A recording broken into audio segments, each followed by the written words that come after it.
I mentioned as I mentioned in my speech, yes, for the first quarter this year, our projection was Reserve Bank's projection was 7.1%, but actual number which has been given by the first advance estimates given by the National Statistical Office is 6.7%. Now, obviously, 6.7%, would give an impression that it is lower than 7.1, goes without saying.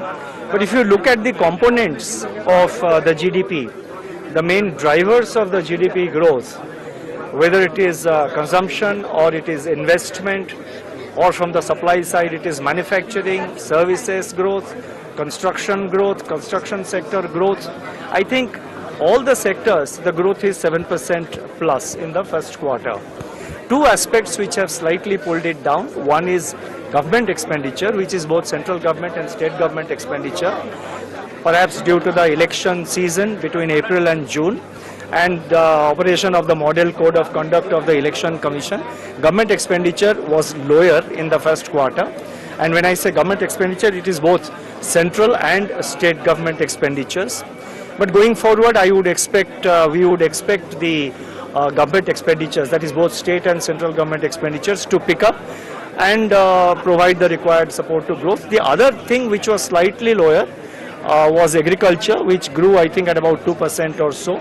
But first quarter, it's a second quarter really.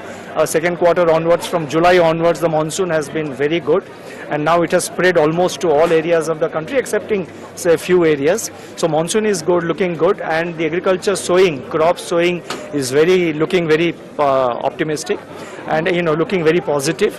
So under these circumstances, I would feel that although the first quarter growth has come at 6.7%, but I think we have reasonably confident expectations that the year, the annual growth which we have projected at 7.2% should materialize in the current year. Rate cut I will not be able to say, because that the Monetary Policy Committee will decide, please.